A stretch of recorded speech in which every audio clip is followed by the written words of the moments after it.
Every individual charged in the indictment is charged with one count of violating Georgia's Racketeer, Influenced, and Corrupt Organizations Act through participation in a criminal enterprise in Fulton County, Georgia, and elsewhere to accomplish the illegal goal of allowing Donald J. Trump to seize the presidential term of office beginning on January 20th, 21.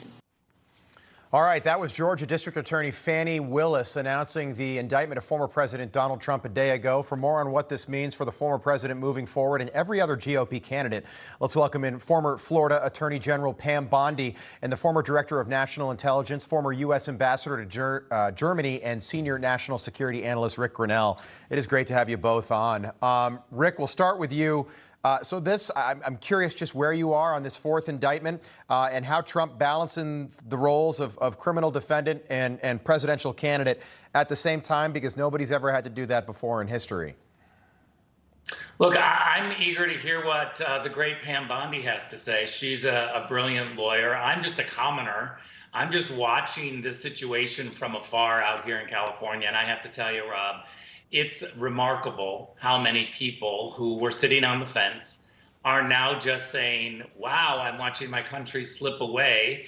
I better get off the sidelines and help. People are coming to Donald Trump because they realize this is not just about Donald Trump. Think about this, 91 charges against this guy. I mean, come on, they have overplayed their hand.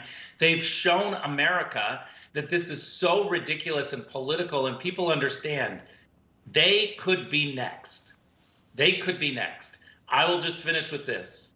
If you are watching us, go talk to a first or second generation American and get a little education.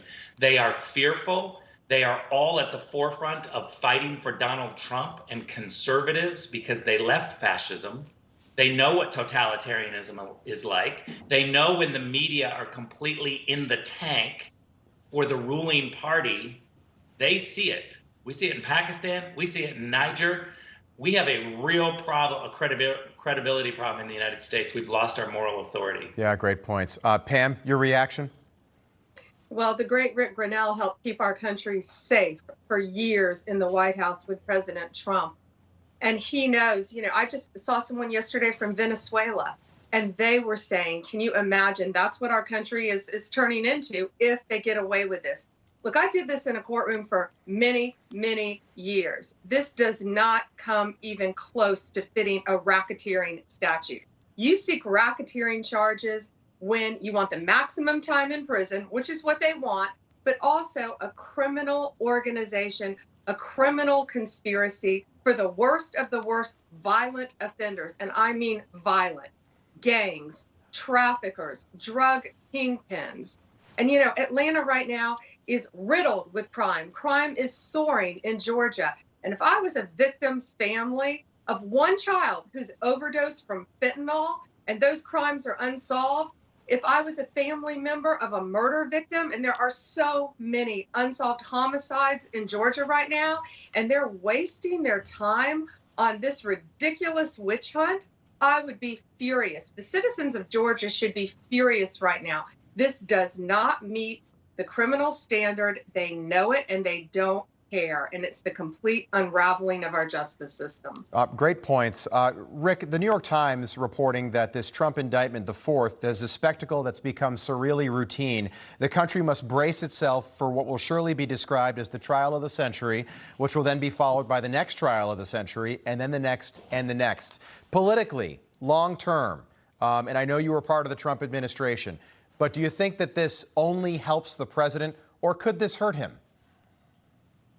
Look, I think it only helps because they've overplayed their hand. If they just had one really good indictment and they went after him that way, I think it would be much different. But 4 and 91, I mean, we just need to keep playing Fani as much as possible, because her reading that legal charge was like me in Paris trying to speak French, where you're overconfident about your skills and everybody around you is laughing at you. That's exactly what America was witnessing. Yeah, great point. Pam, do you think, just to Rick's point there, so 4 indictments, 91 separate charges, is this being overplayed on an epic historic scale here? Of course it is. And a first-year law student can tell you that charges like that would never, ever go to trial in 6 months, which is what she's saying. First of all, prosecutors don't seek that.